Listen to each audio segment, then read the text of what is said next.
Hola a todos y a Hello. todas, muy bien. I would like to welcome each one of you to this new digital conversation, Chile California Council and Ladera Sur. This is our first conversation, and as you all know, in this cycle we have called it, and then what?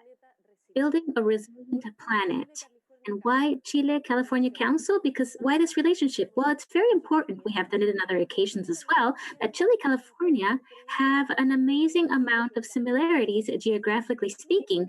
Even from the council, they have called them twins, trans-hemisphere twins. And there they have said how important it is to share experiences related to sustainability, and to exchange all of these experiences. There's successful experiences having to do with all these developments.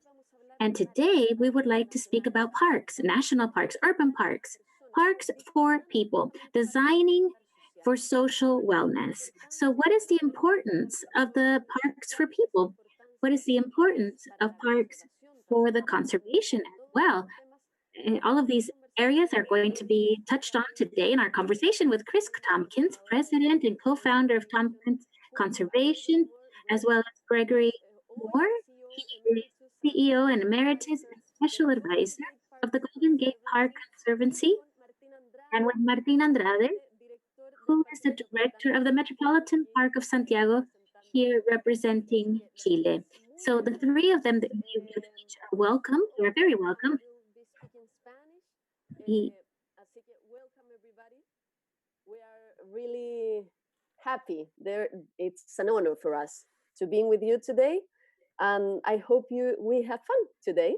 Also, le cuento a las personas que allá abajo. I would like to tell people that on the bottom part of the screen there is an icon that says interpretation. It's a small world.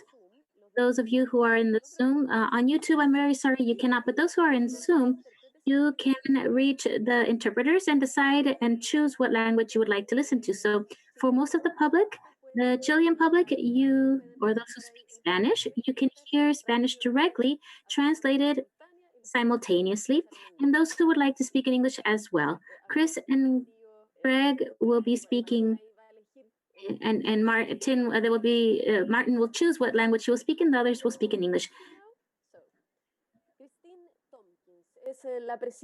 Kristine Tompkins is the president and co-founder of Tompkins Conservation for more than 25 years. She has worked to protect the natural beauty and biodiversity through the creation of national parks, the restoration of Sylvester life, activism, and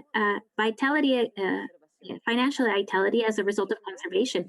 Through Tompkins Conservation and its allies, in cooperation with governments and philanthropies, Kristine and her deceased husband, Douglas Tompkins, have helped to create 15 parks in Chile and Argentina and expand some as well. In 2018, she was named as part of the protected areas here in Chile. It's a pleasure to be here with you today. Thank you very much. Greg Moore, still emeritus. He began his career as a park keeper, the U.S. National Park Service, and he has developed his life through the national parks and green spaces in the United States and urban parks. And he has developed different projects in Australia, New Zealand, South Africa, and many other countries, as well as Chile. He is founder and first CEO of the Golden Gate National Parks Conservancy, and today he is the CEO emeritus and a special advisor. He also helps with the children's the park for national parks friends in Chile. También we give you a great welcome. And Martín Andrade, he is the director of the Metropolitan Park of Santiago. He is architect of the University of Catholic University in Chile and also in Melbourne University in Australia. He has developed in the urban planning using urban parks and as well as green spaces. He has also been in the Ministry of Housing and Urban Planning. And from 2008 until now, he has been, as you know now, he is the director of the Metropolitan Park of Santiago. He is also co-founder of Fundación Mi Parque. Thank you very much. It is a great honor for me to be here. I'm the representative for Chile, so it's an honor for me. Fantastic. We're so happy then. We are going to begin. the first question for all three of you. What would you say are the benefits of the parks for people in terms of having to do with well-being as well as finances, economy? Chris. Well, it's obvious that we really believe in our case, national parks affect us as individuals. They allow us to spend time in what are generally the jewels of any country. They allow us to be miserable, the wind, the rain, the snow, but that's part of the experience. We have contact with other creatures whom we share the planet with. So on an individual level, I think it affects us physically, obviously. It affects our emotional state. It affects our intellect in terms of understanding where we sit in the circle of life, not in the center, but as part of the whole. But beyond the individual, I think that as small communities generally found closer to national parks, they provide economic drivers for the community beyond the attributes that I just outlined. And of course, as a nation, certainly we grew up in the National Park Service here in the United States, and I have for many, many years been convinced that sometimes you see the value of national parks not in their presence, but in their absence. And if you took the national parks away from the United States, in terms of national pride and our national consciousness of what it means to be a country in its whole form, you would miss this tremendously if a country doesn't commit itself to protecting the jewels and biological necessities for all life. And I think it informs us consciously and definitely unconsciously. Rick, what do you think? Yes, well, you said we should have fun today, and that's a good place to start, because when people are surveyed about parks and what they mean to them, one of the first things they say is they're places to have fun. So let's celebrate the joy that parks bring to our lives. Many people think of park benefits through the lens of recreation or the lens of tourism. But I think we all know they're a much bigger part of the picture. Parks are part of our public health system. They contribute to mental health and physical health and well-being. Parks are part of our education system because they are places where we can learn, have school classes come and visit and understand history and nature and culture. As Chris mentioned, they're part of our economic system. They're drivers of economy. In fact, in the United States, a survey just completed showed our national parks bring $42 billion of economic output to the United States and 350,000 jobs. And finally, parks are part of our democratic system. They show that we believe that they're places that belong to all of us, that bring us together as civil society, that allow us to see people alike and different than ourselves, and provide for social cohesion in our countries and the sense of pride that Chris mentioned. Martín? Sí, mira, tomándome las palabras de Greg, sí, para mí, Following Greg's idea, la palabra the word dignity and the word of belonging for me are key words. Because of my work, I have met and I have worked in many different places, poor areas, where with the construction of these green areas, you're building dignity. People feel part of society. People also have a sense of belonging. Unfortunately, there are many places in the world where people, as I usually say, they live physically, but not mentally. There are people where their surroundings are so difficult. It is a hostile place. So therefore, there are people that all they wish it is to live somewhere else. And there is something difficult in a society, especially in cities in the world, because there are people who are not going to be willing to contribute in that place. They won't be willing to develop things because their environment is for them, for families. So that's choice. Sense of belonging. So it is also social, where people want to contribute to their environment and they want to have a better future.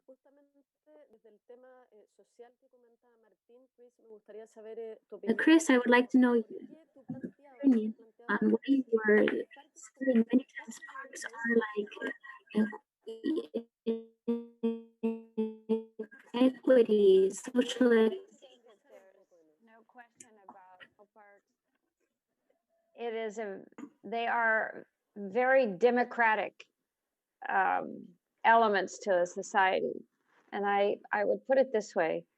If you buy a Picasso and you hang it in your house and your friends and your family can see it, but that's very limited. If you take that Picasso and you donate it to MoMA or the Met in New York City, millions of people will see that and learn from it and question it, and they like it, they hate Picasso, whatever it is, but it is available to all people.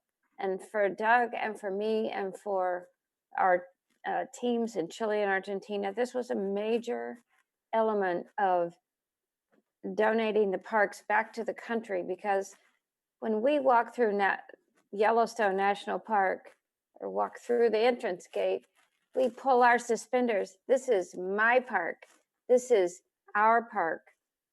And it belongs to, in the case of Chile, they belong to all Chileans. And that to us, what's the value of holding, in our case anyway, holding territory that only we would see? The point is to make sure that this land belongs to all people. They all have access to it, whether it's a city park or otherwise. Gracias, Chris. Greg, si quieres agregar algo más a lo que comentaba Chris, y también me gustaría Chris, if you would like to add something else, and also the designing of planning the design, what are the challenges to be able to get people closer to the parks as a place of well-being? Sure, I'll follow up on Chris's comments, because if you went to Yellowstone National Park, one of our very first national parks in America, when that park opened, there was an arch erected. And as you walk through that arch, on top of it, it says, "For all the people." And really that was the original concept of national parks, is that places of beauty, of history, of nature, don't just belong to the monarchy or the wealthy, but belong to everyone. And in the United States now, that concept is deep in our understanding of national parks. But like many things in a democracy, it can be imperfect. And our democracy has been imperfect in making the blessings of these parks really reach their vision of serving for all. So there's much more emphasis on equity, much more responsibility of park jurisdictions, whether local, state, or federal, to really look at where the money is going, who's being served by parks. And increasingly, we're seeing that people of limited resources, the people with the lowest amount of income, have the worst service of parks in cities. So there's really an effort to turn that around and to invest in neighborhoods that need it. And Martín, I guess that was one of the organizations you co-founded in Chile, was really working in that direction as well. Martín, si nos pudieras contar un poco sobre el caso chileno. Martin, if you could tell us about the Chilean case, your evaluation regarding the planning of urban parks here in Chile. How can you get more people involved? How do you do it? Yes. Following Chris and ideas on how these spaces are democratic places for social integration, that is a powerful element for public places. Greg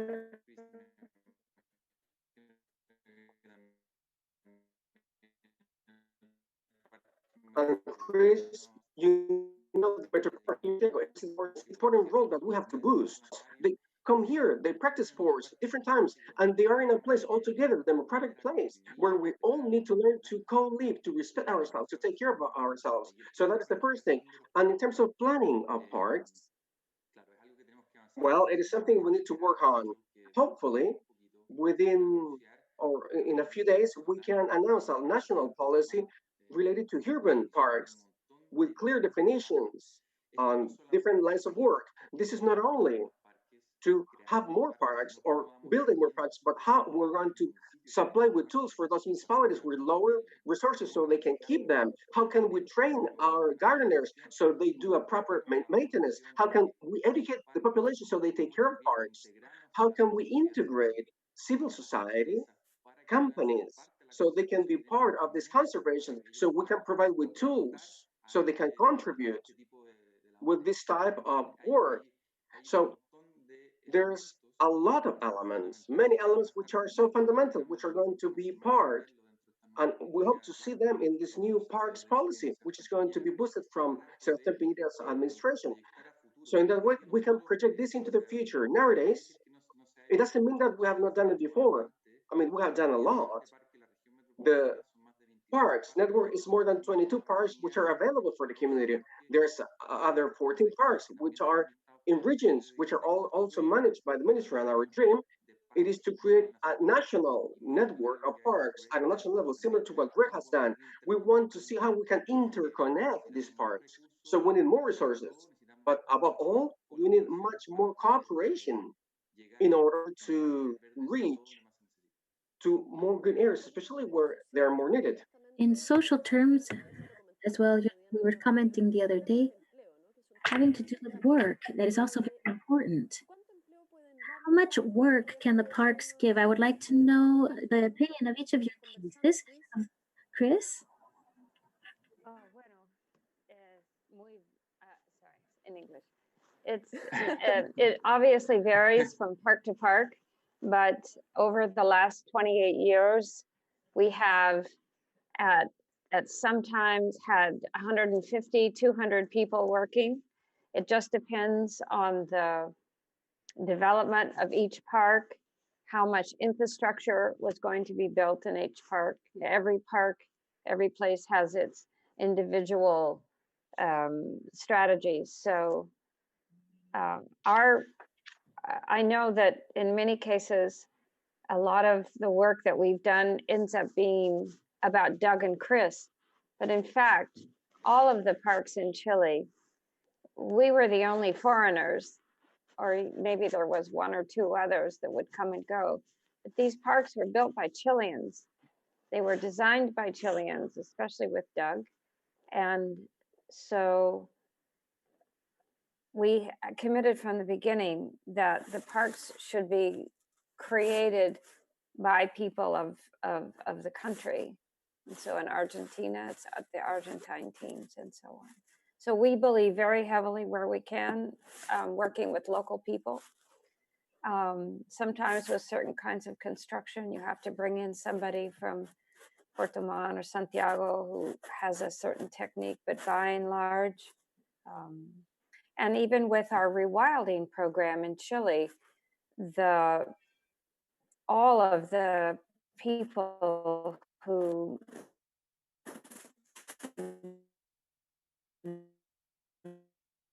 run estancia such as by Chacabuco, and today they're leaders within the rewilding projects there. So we're very, very specific and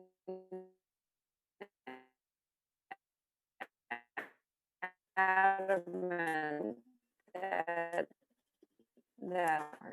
Ya vamos a entrar más de lleno en el concepto del rewilding. So we're going to get into this. Into the concept of rewilding so we can understand what that means. Greg, having to do with the general financial situation, how it goes into tourism and different areas, what could we say?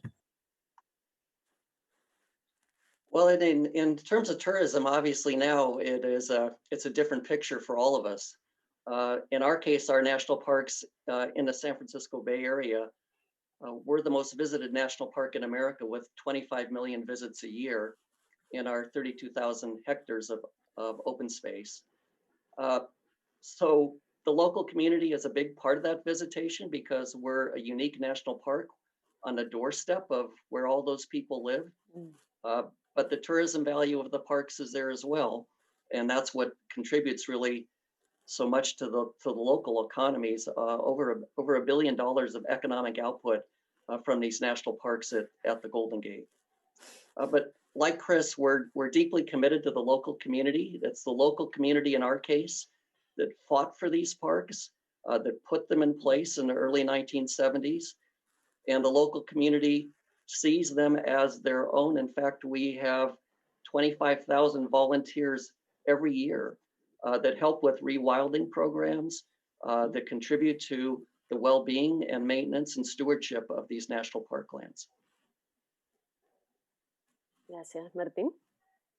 Y nosotros, bueno, el Parque Well, Metropolitano the Metropolitan Park, tiene como lo más conocido el Cerro San Cristóbal, ¿no es cierto? San Cristobal Hill, it is the most well known. Sí, que son más o menos cerca de We're talking about 400 people working there. We also manage this network. In total, those are 24 urban parks. We're talking about 1,000 people working there, public workers or from third parties. And as Greg well said, well, here we have concessions within the park, concessionaries. We also have, there are sellers inside the park. So urban parks, in general terms, they move a lot of people, and also they move the economy. They are so important also in terms of the value of the soil, the land, the property. That is, and it creates an impact in lowering the indexes of crime, thefts. If we had to put into the balance the economic value of urban parks from the environmental, social, economic viewpoint, there are multiple benefits for all the population.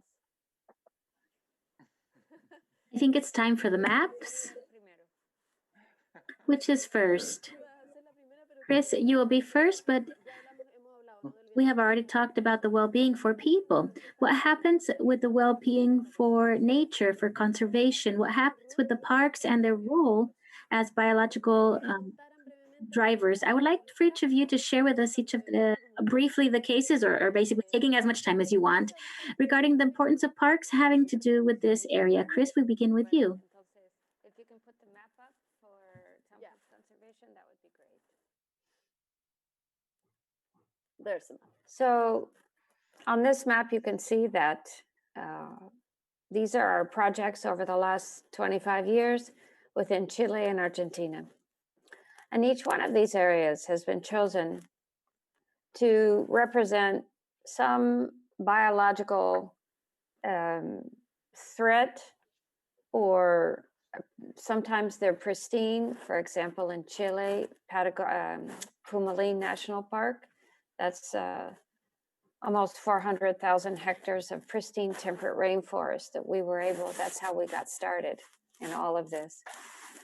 And in every one of these areas, with the exception of the 2 marine national parks down at the tip of Argentina, we have begun about 15 years ago to make sure not only that the territory is protected long-term through the status of creating new national parks, but also asking ourselves, who's missing? What species have gone extinct for a million different reasons, but usually because of our human development? So we work very hard in both countries to bring those species back where we can. And I think Chile's great example of this is the Huemul deer. There it is on the shield of the country of Chile. And yet there are only about 1,500 individuals left in this species. So one of our current projects, for example, is working from north to south in the Cordillera, and where it's possible to bring these populations back up. We are working on that so that 25 years, 50 years from now, Chile has the proper waymo distribution that it deserves. So that's just one example. And so here you can see the different national parks we've created and the neighboring work in terms of rewilding. Muchas gracias, Chris. Greg? Sure. Well, as I mentioned, our parks are on the edge of the city. And I think we're getting a map up here in a second. There we go.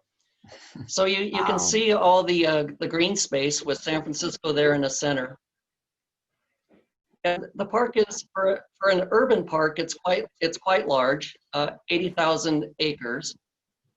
But what's even more astonishing is it's part of a UN biosphere reserve that includes about 1 million acres of protected land and water in the Bay Area. So we have the incredible potential for connectivity of wildlands and places people live and wildlife corridors. Our rewilding efforts have focused all up and down this corridor. We've restored tidal marshes and wetlands and forest and streams. As Chris mentioned, we also have, because of our urban interface, many rare and endangered species. In fact, the rarest plant on Earth is within our park. There was one of them, and we've been actively propagating and getting that plant back in place.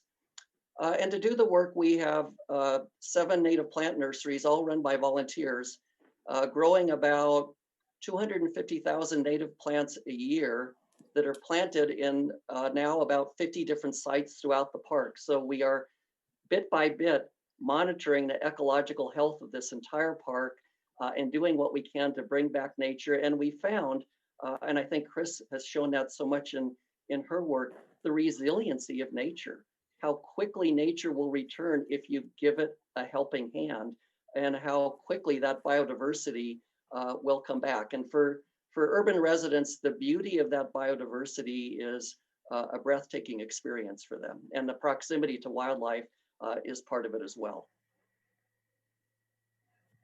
Gracias, Greg. Thank you, Greg. Martín. What happens over here? Okay. All right, then. So here we have our map. This is what I was telling you about. This network of urban parks. As a director, I'm so proud of. We have parks, as you can see, in zones, many places where the square meters of green area per inhabitant are so little. So the value for diversity is so huge. The Metropolitan Park, it has 730 hectares and is the 4th biggest one in the world in an urban area. From the viewpoint of an ecosystem, if you compare it with big natural reserves, then the number of species living there, it is less. But we still feel that this has to be a transformation space where people learn of the importance of conservation. And they can also experiment the direct contact with our fauna. In the Metropolitan Park, this is a marvelous habitat for different birds, eagles, foxes, different animals who are there in the park, butterflies, and so on. And it is something which we're trying to boost. In fact, we just signed an agreement with Meri Foundation to do some research and to investigate, research the number of species in our park, not only just to know them and to educate, but also to make decisions, proper decisions in order to know which are the areas, the corridors that we should protect. Because in the end, the Metropolitan Park, it is an end coming from the mountains, from the Cordillera. So it is an important green corridor. Which are the challenges? How are we going to interconnect all of the parks? The image that Greg had. Now there are small islands within the city. They help to balance the deficit of green areas in many different parts of the city. But now we need to connect them. This is a project. There are many projects on the run, which are going to be part of our network.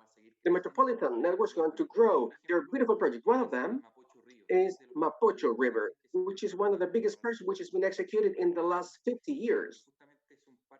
And it is a park which is going to go alongside the Mapocho River. This is a great opportunity. We need to create more public spaces for people, but also we're going to take to recover this biological corridor, which is Mapocho River. That park is going to connect all of the parks who are following the Mapocho River. It's going to connect other parks which are nearby the Metropolitan Park. So that, in general terms, that's about the role of the park, of the Metropolitan Park. It is also important because we can have an importance in our parks, but we can also have a role as an institution. We have this rehabilitation center, which is in the National Zoo. We receive more than 1,000 animals, many of them from the Cordillera, from the mountains. They're wounded. We have had lately more than 9 pumas who have appeared in Santiago City. Those pumas are coming to the Metropolitan Park, and we have cured them. And then later, together with SAG, we have rehabilitated them. So we do that with eagles, condors, different animals, and that is a role that we also believe it needs to be boosted as a metropolitan park. Great. Yes, we already talked a little bit. We passed in that general area of rewilding, retorno rewilding. But if we could explain to people what this is about and what are the main difficulties that they find when they want to develop this project or this idea. Well, the concept of rewilding is best explained if I tell you that when we first began our work in Chile, our idea was just to create protected areas, physical protected areas of land.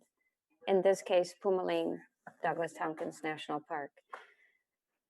But we weren't thinking about who's there. Is anyone missing? And in Pumalín, we think nobody's missing.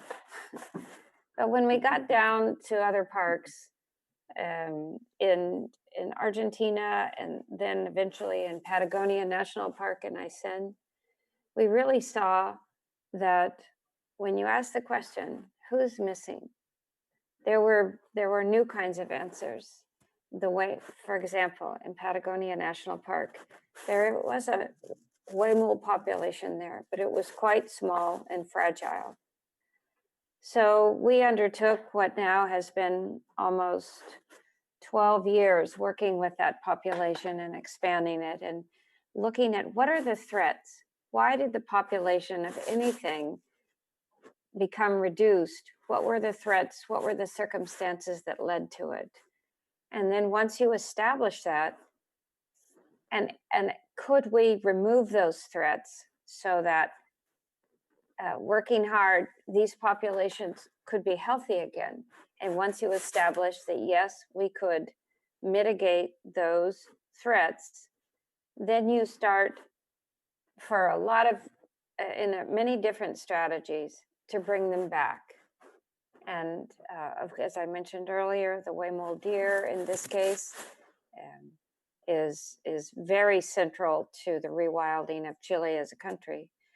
We worked with reestablishing Ñandú populations in Patagonia National Park, working to stop the persecution of top predators, pumas and foxes, because the dynamics of an ecosystem have to be recognized and eventually respected for the importance that they have.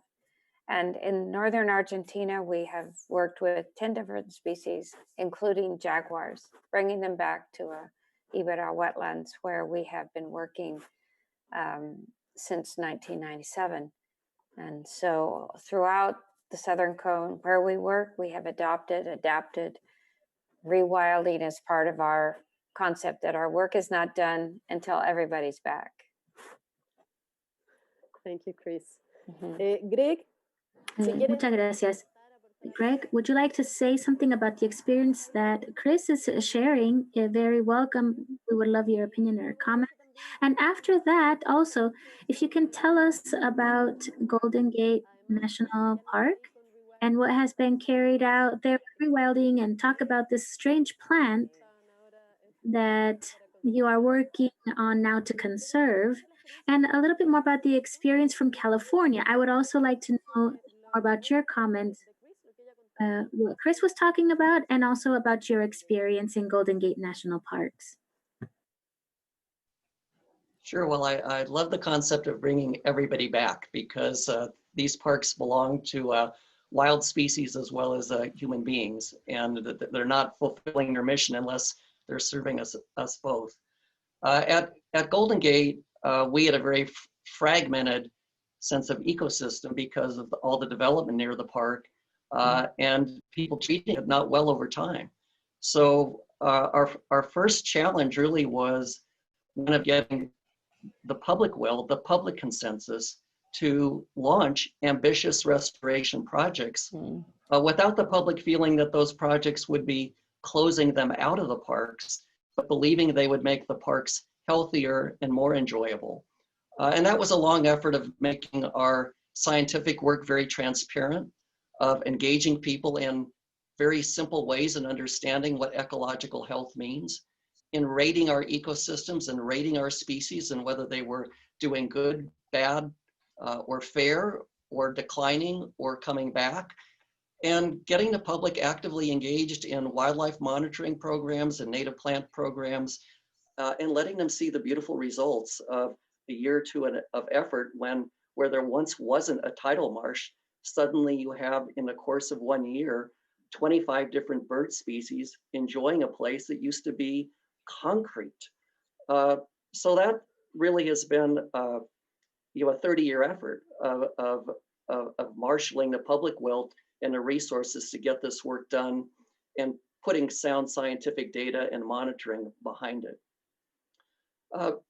In terms of individual plants, of course, we focus on individual endangered species, the San Francisco garter snake, the mission blue butterfly, the raven's manzanita, incredible species that have now been brought back from the brink. But in serving those species, you're serving the entire ecosystem. So we've had to look at that. And more recently, we're dealing with climate change impacts, wildfire impacts, drought impacts. So, as Chris mentioned, the first job is saving these places. The second job is taking care of them. And they are not static, just like human beings, they're dynamic. And we have a pandemic threatening us. Well, nature has its pandemics too. Sudden oak death is one that we experience here, and we have to get at that and figure out what to do about it and march forward. But all in all, I would say restoring nature is a very hopeful premise that brings people together. And once they see the results, it's a joyful result. So I encourage everybody to really work on those rewilding and restoration efforts. Maravilloso. Chris, Martín, ¿quieren agregar Wonderful. algo? Chris, Martin, would you like to add anything to what Greg is commenting? I just want to say that what I see in the Metropolitan Park, it is a really good example of rewild, in the sense that, and I believe it is a sign of hope. I always say that oftentimes we believe in human beings as the carbon footprint, waste, the impact, that negative impact that we have, but we sometimes forget about the positive impact that we can create when we work together with nature. 100 years ago, this park was just a hill with a lot of quarries, exploitation. There were 30 companies working in quarries, and thanks to the action of men who's been planting and building watering systems, it has allowed this space to become into a green land for the city. So that is something which is so beautiful, and we need to keep on replicating it. We need to understand it from that viewpoint. It is good to talk about how we can lower our impact. That is good, but urban parks have that. That is the beautiful thing that Kristine and Greg are doing when they talk about the things done by people. I believe that is the biggest tool that we have in order to do this. And about challenges, as you well said, I believe that here we have all of the institutions have internal challenges on how to contribute to nature, but also how can we make people to go to the spaces so they themselves be a tool of change. As a metropolitan park, we give hundreds of trees to different organizations so they can plant trees in their spaces. We also train people. We educate children, parents, and I believe that is an important, powerful tool. In order to create rewild, we need to have a policy, internal policy on how we create this in our institutions, but also we need to make our spaces for them to be transformation places. When people get in and get out, they're going to be different people. So hopefully, just like bees are pollinizing, we need to pollinize different spaces. It is necessary to take care of them as well. Chris, did you want to say something? You have your mic. Sorry. I just wanted to support what Martín is saying about the importance of urban parks and for children and adults alike. This may be their only experience to really listen to birds and to see things crawling across the grass and up the trunks. And I think it's essential that the protection of these parks, but really plugging them into educational systems and rewilding in the way that you can. Of course, they're in the middle of a city, but I know with Greg's help, there could be all sorts of things happening in the parks in Santiago that bring nature to the neighborhoods, which is so profoundly important. I would jump in. Part of rewilding is rewilding our children. In the United States, there's something called nature deficit disorder, Yes. which showed that young people today, particularly in cities where most of us live, have limited exposure to nature. And if we can't give urban kids and families the benefits of nature, the joy of nature, how can we expect them to be political advocates of nature that's remote from them? So we've seen very much that if we believe in conservation, if we believe in parks, urban parks and national parks, we have to connect the two because they share the same DNA, they share the same political constituency, they share the same activism if we can put people to activity to understand and preserve nature. And we want nature not only where we live, but in places that we visit that are spectacular and inspiring and world-class. So part of the urban park equation, I think, in the national park equation is linking the two together as soulmates in conservation activity. Claro, ¿qué pasa con la educación? Exactly. What happens with education, right? Because you can remember that phrase that, well, the more we know, the more we take care of it. What should happen there, Martín? For example, in the case of Chile, I would also like the opinion of Chris and Greg regarding education of our young children, young people, all people in general, to be able to relate to nature. I believe that there are many different aspects here, but one of them is, and I'm following Greg's words when he was talking about these volunteers. Something we have to boost a lot, and which is part of our role, it is to open different ways for people to be part of these institutions. Not only contributing with ideas or voting for projects, but also rolling up their sleeves in projects. We need to boost two things. One, children to be well educated.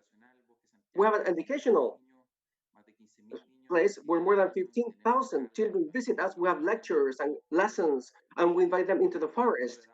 So we give them the knowledge on how important nature is. Same situation at the zoo, National Zoo, different elements, but we need to connect much more citizens in the Metropolitan Park. Just like Greg said, we have many forestation instances. We're trying some pilots for people can come here so they can help us educate people coming here. Them themselves can lead education programs. We have also tried some activities with volunteers. So people help us to water, irrigate the parks, to eliminate the weed, to clean the parks. The challenges we have, especially with climate change, are so big. They're huge for our institutions. We are small institutions. We're willing to do things, but we're lacking hands. And those hands should come from civil society. They can help us the most. So we need to create those channels, communication channels with civil society. And in that way, we're going to be able to get farther away. Well, I grew up on a ranch, so I really understand this connection. I think it's a full-blown crisis that for the last several generations, there is such a disconnection that's growing between humans and the non-human world. And what happens is this severs the nervous system. It physically creates societies that are rootless. What their roots are is through their families. And if their family root system is damaged or weak or too small, then they're really in trouble. We all have to feel like we came from somewhere. We have to feel like we belong as part of the whole of something. And that is nature for most of us. Kids need to understand where butterflies come from, where they come from, why does the sun come up? All these things are rooted in their relationship to nature. I don't care if you come from the center of Santiago or New York City, or you grew up like we did in a small agricultural town. If we don't support the work like you're doing, Martín, but not just parks interior, there should be parks where kids can go and swim in the sea for the first time. And this is fundamental to a civilization, is this connection to nature. And we are seeing the signs of a lack of this through all sorts of things now. So sorry, that's how I feel really strongly about this. Sí, muy emotivo escuchar todo esto, de verdad. Very emotive to hear you speak. I would say we join Chris in feeling very strongly about this. In our case, in the United States, it was recognized years ago, sort of informally, that national parks were great teaching environments. And if you talk to any educator or school teacher, they will say that in-classroom education is best when it's coupled with experiential and hands-on education. So the National Park System in the US launched a program called Parks as Classrooms. It's been active now for over a decade. And in every national park, virtually all, you will see active curriculum-based programs serving kids and families. In our case, we work with about 60 different schools and serve close to 50,000 kids each year. And these experiences are tied to classroom curriculum, but bring the stories into the park settings, whether it's history, nature, or culture. And I think this is the future of reconnecting not only kids, but kids and families to nature and its benefits, and really is something we're all committed to and need to continue to work on. There's a new book, by the way, out called America's Largest Classroom, and it's totally focused on the national parks of America and their educational potential. And it was recognized so much that the founding act of our national parks in America a year ago, or 2 years ago, before this administration, let me go back further, was changed to include the word education as one of its fundamental missions. Yo solamente agregar algo en lo que estamos viviendo hoy día. I just want to add something, because what we're living nowadays, it is so dramatic. Public spaces, parks, are probably, from the sanitary viewpoint, the safest places for the population. And what we're going to see, it is that many of the activities, and once again, this is a huge opportunity for educating, many of the activities which used to be done indoors, in closed spaces, will have to be done, developed in open spaces. So For example, in the Metropolitan Park, we have the Virgin, the Sanctuary of the Virgin, and many of the masses will be done there in open spaces. Many of the lessons, classes of some schools will have to be in open spaces. Many of the, I don't know, fairs, entrepreneurship fairs, local commerce, I don't know, I could name thousands of activities. Most of them will have to be done in open spaces. So maybe this is going to be the formula to reactivate the economy and to catch up with some economic activities, to have these activities in urban and park, or urban places and parks. So thinking about education, thinking about parks, and connecting everything in our reality, the reality of nowadays, we have a huge opportunity, historic opportunity to connect education of our children in natural surroundings more than ever, I believe. Of course. Greg, you have been in Chile. I would like to know, what have you seen here regarding the parks? How could we bring your experience from California to Chile? What do you consider? How should that take place due to the similarities we have between California and Chile? Well, I'll begin by saying I'm honored to be from California as a twin of Chile. It was just about 2 years ago that I made my first visit, a little more than that. And I was so graciously welcomed. The country is so magnificent in its beauty of its places and its people that experience, my first visit, is a memory of a lifetime. And so was my second visit, just really incredible. I would start by saying that the exchange is about learning from one another. So there are things that from the California or the United States experience that will be useful to Chile, but also you can learn from our mistakes, because we have made plenty of mistakes with our national parks, and you have the ability in creating a more contemporary system to avoid things that we've done. Take, for example, the beauty of Yosemite Valley that has been so marred by over-commercialization within the park itself, that could have been in the gateway communities and given them economic vitality.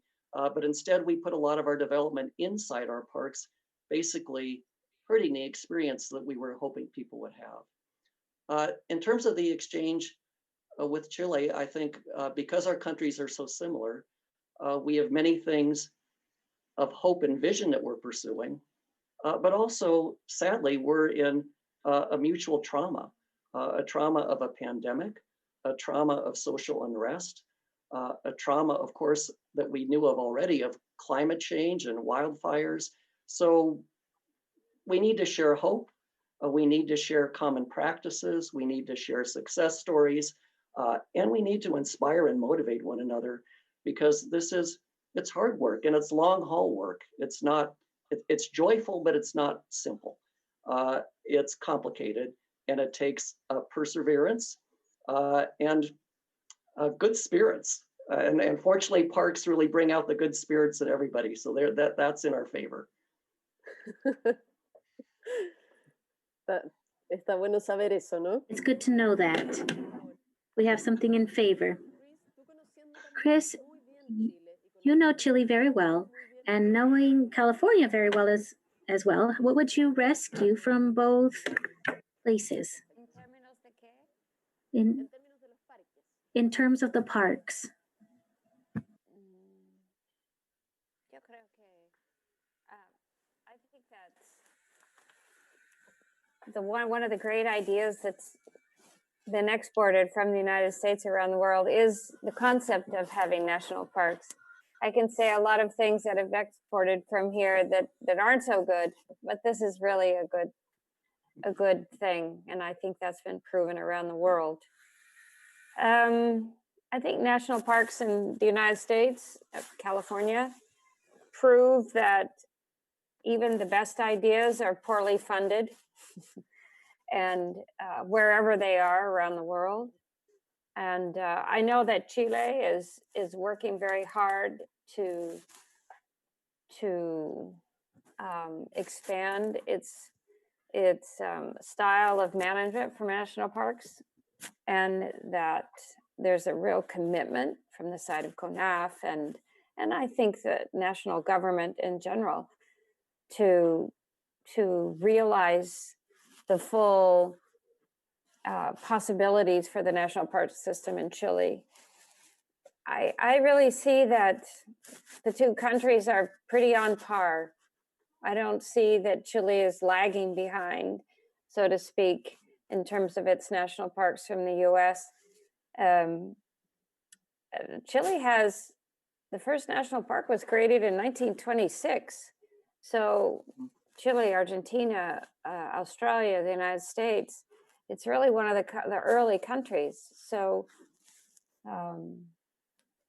I hope to see one day what has transpired in the United States and hasn't transpired yet in Chile are two things: that more Chileans come to understand that they have these national parks, that they belong to all Chileans, and that it is worth going, it is worth falling in love with, and that transportation over time helps people of all, for all society to get there, because sometimes they're distant.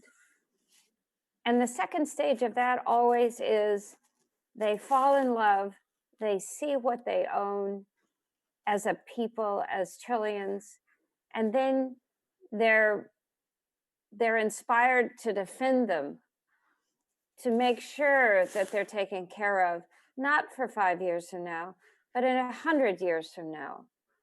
And in the United States, we have crossed the bar that we have so many amigos de los parques throughout the United States. And in the absence of an amigos de los parques superstructure that's out there supporting the parks and making sure that they are protected the way that the laws state, this is something, there's a lot of space for Chile to take this step forward and do this now.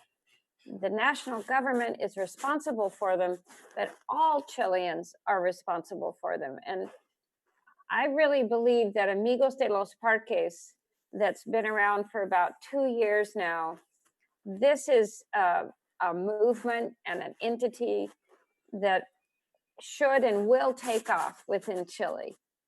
And so that's how I would answer that.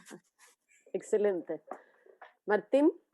Excellent. Martín, you have been able to see in your trips the example from California, and as how do we advance then here in Chile? What direction should we advance in? I believe that there is, well, first of all, beautiful things, something we share with Greg and with California. It is our Mediterranean climate.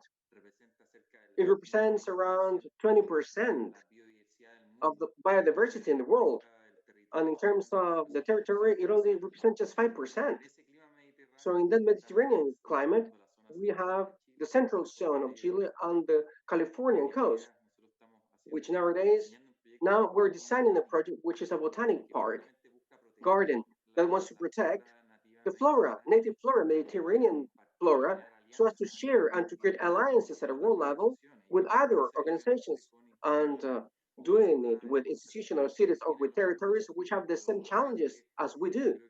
So that is, I mean, Greg, we have a beautiful challenge in common in order to boost those works. And well, from your question, Barbara, I don't believe in the silver bullets for these topics. Here, there are many topics in common: funding, regulations, promotion of volunteering, the connection with companies. So I believe that those are the key elements. But anyways, I am positive, optimistic. The most important thing, it is a change in the mindset. Chris, Greg, what do you think about it? But 20 years ago, this was not an issue. People did not wonder why these spaces are important. And now this is different. And now we have that. And it is a tool that, I mean, people have. It is a powerful tool. Children have it, and they will demand, children will demand us to use these tools. This is a movement, it is a strength. This is going to stay for good. And what we have to do now, it is to guide it properly. And we need to demand our authorities, demand our relatives and everyone. So we should all go in the same direction. So I believe that nowadays we have the institutions. Institutions can be improved, of course. We have resources. We are in a difficult economic scenario, but parks are more important than ever. If we analyze the history of parks when they were created, why they were created, there were moments of crisis where there were sanitary crises, important ones. So therefore, there were heroes, as I think. I mean, mayors, Frederick Amster, and they were able to execute what they thought it would be impossible to do in order to build more parks, more green areas, more zone protected areas. Now, I mean, 100 years ago, 100 years ago, when after this crisis, we have had a citizens' response, which is so powerful because we need to create more of these spaces, and now it is the right moment. So we need to work all together. Go ahead. I would just like to say one more point about the teams who create these parks, because I mentioned it earlier, but there's so many Chileans who are involved in the urban parks, or certainly in the projects that we have initiated and been involved in. And I think almost every one of them has become, as individuals, teaching and working in these areas to try to change things. And I think that the power of creating any project may be the immediate project itself, but the real power comes in the massive sort of atomic bomb circle that extends out from all the team members who have had huge roles, and many have, or maybe just a year or two. But this changes all of our minds, I think, forever. And so the impact of creating areas, urban parks, national parks, in the creation period itself is a very powerful thing that also affects society very, very deeply, I think. And those people who create these parks should be celebrated. And I think about this quite a bit. Sí, aquí hay una cadena muy importante, como dice. There's an important chain here, chain of people. We need to boost people designing parks, empower people who are the ones taking care of our parks, gardeners. Those job positions should be taken care of. Companies maintaining these parks. There are so many different people connected to this, and they make it possible. They make this to exist, and we're thankful. We're thankful for all of them. And that is why I believe that parks, in a simple terms, need friends. And it's not hard to find friends for parks. They're easy to love and easy to like and easy to enjoy. And parks have a great sense of humor and whimsy and changing scenery. So that's why I'm so excited about the promise of Amigos de los Parques. I think it's a visionary idea that will show incredible results as the years continue. And as we've mentioned, friends groups for parks are part of the public constituency. Government is, in general, short-term in its thinking, from one financial year to the next. But people can be long-term, and people as advocates are perseverant, they're passionate, they form a team, and they make things happen. So in the United States, our national parks now have 150 different friends groups, and our public lands have friends groups as well. And these people are committed, for the long haul. And they're also connected to local communities, which is important. and they're connected to the diversity of our country. So go Chile with building your constituency out, because I know it's there. Bueno, aparte de, por supuesto, la importancia de... And a part of the importance of every person who works in the parks and the community, and we have been talking about, there's something else I would also like to ask. It has to do with philanthropy, environmental philanthropy, which is also important. What should the role be, and what would it also be the role of the companies? I would like to know your opinion regarding that, Chris. You know, I make no secret of this. I think everyone should be a philanthropist. I don't care how much money you make. I think we should all live with the ethos of the more we get, the more we give. If that's 5 cents, if that's $10 or millions of dollars, whatever it is, it's the ethos of being part of the whole and not at the center.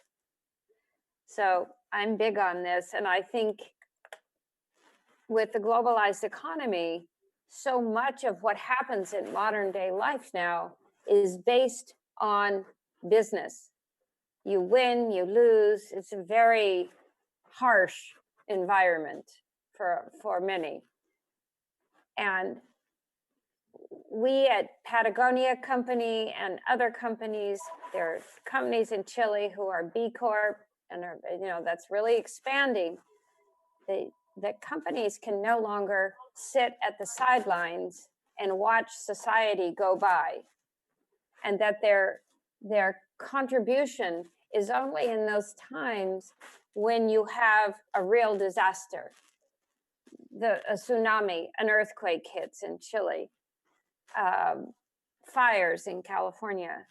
This is not the role, cannot be the role of government nor of companies, public companies especially, because private companies, they can decide what they're going to do. Public companies are the ones who hold 90% of the action and do 2% of the work. And this is, if we truly want a civil society, and I mean at a global level or a sovereign state level, regional or local, everybody has to pull on the oar, right? So the companies in Santiago should care. I took a picture of the urban park map from half an hour ago. I took a picture of that because I was looking, where are there no parks? And it's interesting where there are no parks. In some of the wealthier parts of the city, there are no parks. So what does that tell you? How should we all look toward the map of goodness and dignity and health for everyone? And I mean the intrinsic value of all life. And that requires all segments of society to not be passively philanthropic, but to dive in, and that the motor that drives them to make money is the same motor that at the same time in parallel is fueling for goodness and positive, healthy, dignified lives for all life. Because I'm over companies, leaders sitting at the sidelines. The time for this is so far past us. That's what I think. Thank you, Chris. Greg. Well, yes, everyone can be a philanthropist, because philanthropy is really just contributing to the public good. And there are many ways that people can contribute to the public good, whether it's volunteering an hour in a local library, or making a gift, or simply standing up for something in your community that's important that you believe in. And there's interesting social science research that shows that over your lifetime, you have much stronger memories about gifts you have given than gifts you have received. So it's somewhat in the human spirit to be giving people, and we can help draw that out. It's a gift to people to show them that they have that capacity and to give them that experience. One short story in our park, over 100 years ago, a resident of Marin County, which is the north of our park, saw a 250-acre redwood grove that was threatened with damming and logging. He couldn't get anybody to do anything about it, so he bought the grove and he donated it to the National Park Service as the first philanthropic gift to our national park. Now, that individual could have never imagined that that 250-acre park became an 80,000-acre park and became the most popular national park in America. So his gift to save one redwood grove has multiplied through times astonishingly in a way that I wish, hopefully, he's aware of somewhere up in the heavens. But it just shows that philanthropy has its own trajectory, and people who give in their time, the benefits of that will continue for hopefully forever. Martín. Muy bonito al final. Beautiful. It is beautiful what you both have said. Philanthropy, it is a sign of love towards mankind, the planet, and nature. It can be done in many different ways. Sometimes it doesn't really have to do with resources. You were asking me about what we're missing, what are our challenges. There are many different challenges, and we can all have a role in that. In terms of cities, thinking about this challenge, because it is beautiful to say we need more parks. And the question is, so where are we going to build them? Where are they available spaces, especially in cities where many people do not have the possibility to get in touch with nature? They cannot go to a national park who is far away, for instance, and there are many different alternatives. In general terms, urban planners here in Chile, we're good in order to classify this is a park, this is a school, this is a border school, this is a school, this is a building, and many times, and this is something that we are trying to avoid, we don't understand that we need to think in a city with multiple purposes. Kindergarten may have an important as a role as important as a park, a stadium. We always think about stadiums as places for sports. They also have areas for, parking lots, places where you usually work when activities, sport events are developed. But what happens on the rest of the days? They should be open spaces where people can go and they can be part of these urban parks which are available. What happens with schools? Schools work on the weekdays. What happens on the weekends? Because some schools have some sport facilities. There you could have some different rodeo, riding activities. Rodeo, it is so important here in Chile. It's part of our tradition. So those are many years ago, outside the city, we used to have roads, but now there are some of them inside the city, and they could be turned into squares. We need multi-purpose spaces. We need that, and we need philanthropy to do so. We need to think outside the box. We need to think beyond our role in order to influence nature and the planet. Thank you very much. We're going to begin to close our conversation, dear panelists of the day. But before, we have a few questions from the public who have been attentive to this conversation. They have been sending their greetings. They have been very involved, very thankful. And there's a couple questions that we have selected that are for the three of you. So I'm going to read one of them now. How do you manage the massive use of natural spaces with conservation? How do you have a balance with enjoying it with protection? Whoever would like to be the first one?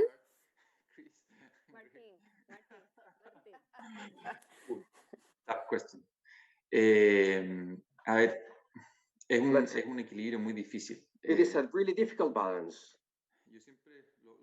I have always mentioned this way. The Metropolitan Park, just as an example, it has grown. The amount of visits has grown. This is natural environment that has been built in more than 100 years. And we had an increase since the year 2017, 2018 of around 500,000 more visits, which is marvelous because it means nowadays people are willing to get connected with nature. They are having more time, spare time to do things with their families, and that's wonderful. But at the same time, there is a huge pressure over the natural and surroundings. That pressure means many things. there is pressure for widening the spaces, more infrastructure, new routes, pathways. Our paths are being torn. So it is something that can be balanced. But once again, here, we need the effort of everyone. Unfortunately, in the park, we have many people who are visiting us who go along paths which are not authorized. So some cyclists are creating and they're cutting trees. They're building jumps at night, hidden. There is a huge damage to nature. So there's a huge pressure. Same situation in terms of activities and events which are developed in these open and public spaces. So our lines have tried to cover, the solution, it is not just one, a single solution. It is not just, I don't know. No basta con que uno ponga un cartel en la entrada del parque y diga compórtese de esta manera, sino que requiere mucho más que eso, requiere también ciertas inversiones, una visión de largo plazo. Nosotros estamos en varias líneas, obviamente con las campañas que hacemos, también estamos tratando de definir mucho mejor nuestros senderos, hacer mucha mayor inspección, mucha mayor vigilancia en nuestros senderos, porque la presión está ahí, y de nuevo, es una presión que queremos. Me imagino que Chris y Greg, finalmente, nuestro propósito, la razón por la cual existimos es porque queremos hacer felices a las personas que nos visitan, también a los animales que también nos visitan. Y ese es nuestro... That's our job. The more they come, the better. How can we balance that with our infrastructure? That is the big question, the big challenge that Chris and Greg, I'm pretty sure you also have it. And it requires so much work. And once again, it turns into the citizenship. We can have the better policies, investments, but citizens are the ones who can help you the most in order to preserve these spaces.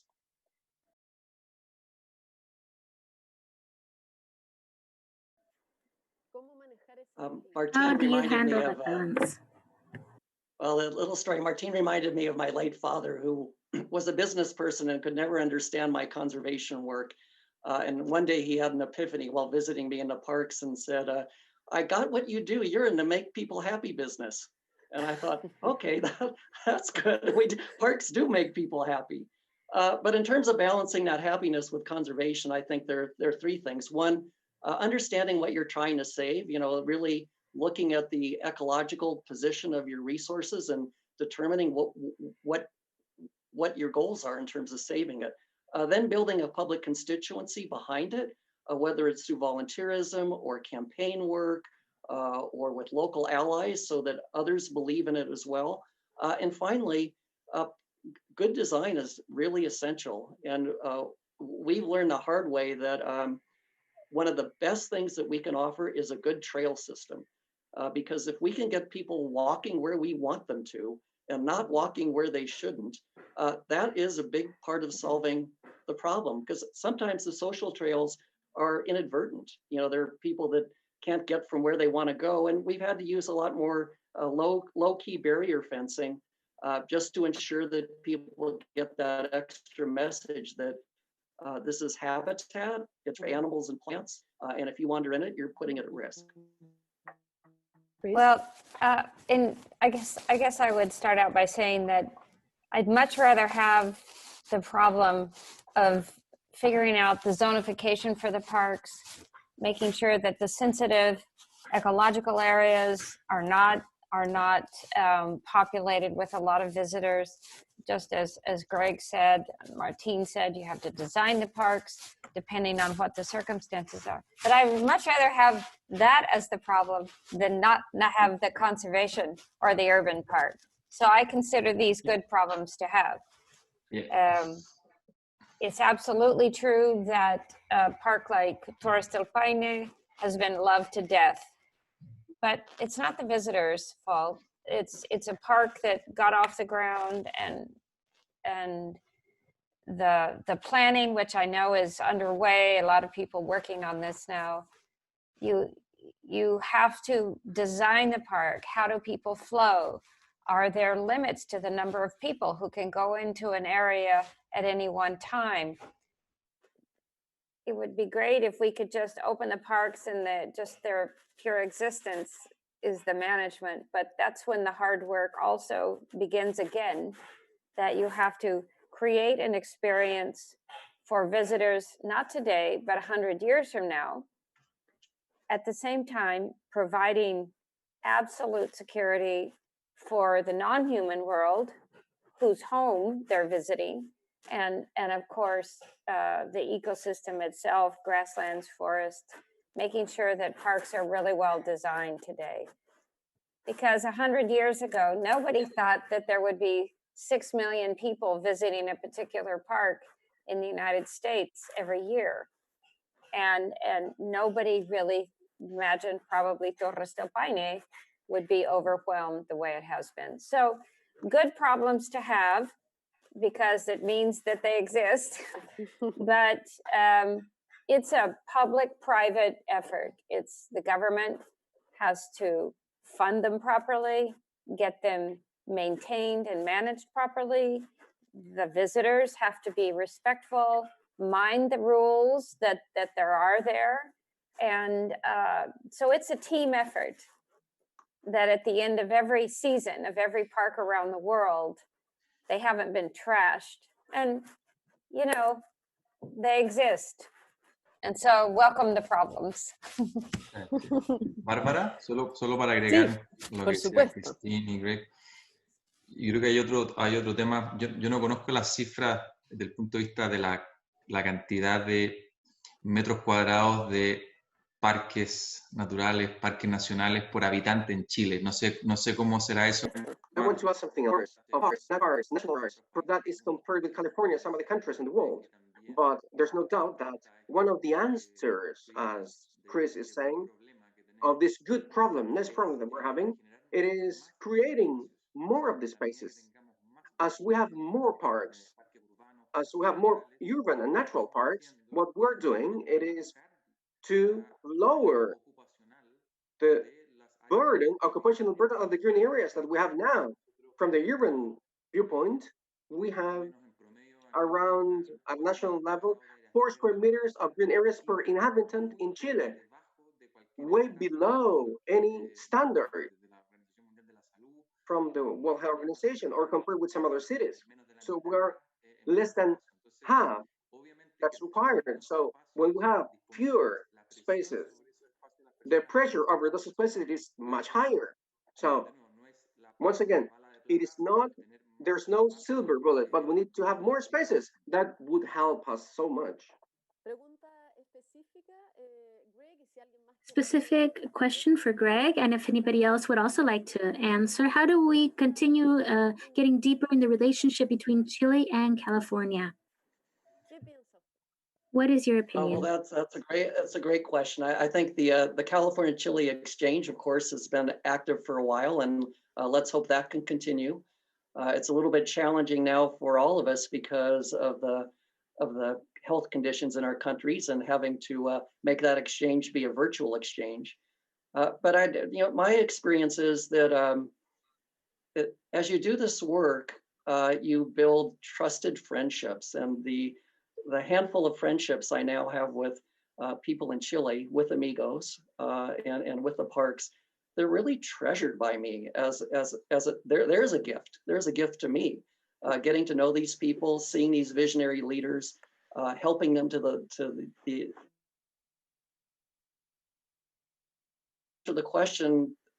At least for me, I'm highly motivated to keep this connection alive because of the affinity and the common purpose that we have, and the knowledge that what happens locally has to also happen globally, and we have to connect all those players and places and people together. So I'm hopeful that this will continue as dynamically and robustly as it has begun.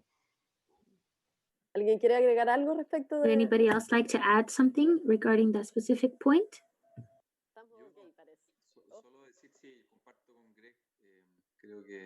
I share your thoughts, Greg. We have so many things in common, our Mediterranean climate, and in terms of research and innovation. So we hope to maintain this connection because, we are learning so much from you about the things that you are doing in California. There are so many different things to share. The challenges are quite similar. And probably the landscape, the most threatened landscape that we have. Es algo que necesitamos colaborar y aprender.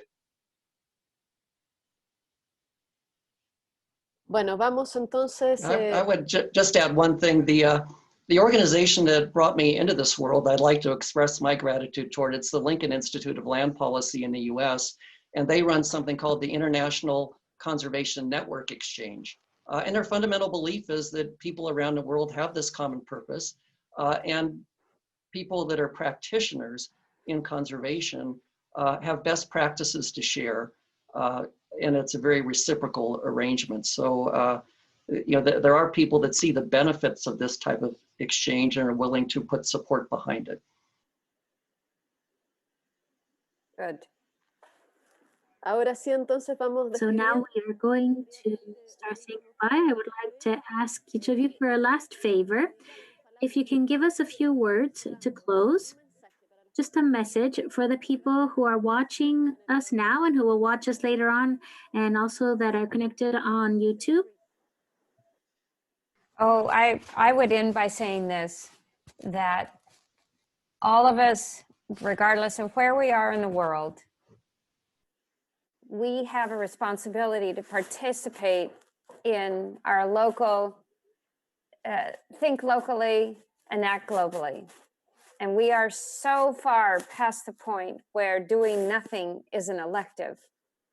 So I always say, no matter where you are, no matter what you have to work with, you get out of bed every day and you do something for those things you love, for those things you know to be true, the things that move us toward human health and dignity, toward healthy ecosystems, and always and forever wild beauty. Thanks for inviting me today. Thank you very much. Greg, more. Yes, I'll speak a little bit to the times we're in, feeling a sense of, honestly, crisis in some ways, with our health, with our economy, with social unrest. And there's a concept of never let a crisis go to waste. So I think we should look at the opportunity we have to reinvent our systems, to reinvent the public affection for nature. Chile's reinventing its constitution. That's an opportunity for change. And a recent study that I looked at just yesterday interviewed Americans about COVID-19 and what they miss the most and what they're most hopeful about getting back. And the first answer was the outdoors. And I thought of all the things that COVID has interrupted in our lives, you know, the loved ones that we care about, the public health, our future. It was interesting that the outdoors was at the top. So it just shows that this nature connection of sun and air and water and beauty is built into us. And as Chris and Martín have said, it's our happy mission to pull out that fundamental human desire for beauty, nature, health, and joy. Well said. Muchísimas gracias, Greg. Gracias, Martín. Greg. Sí, Thank you very much, Greg. I like to thank everyone, all of the questions, how motivated people are.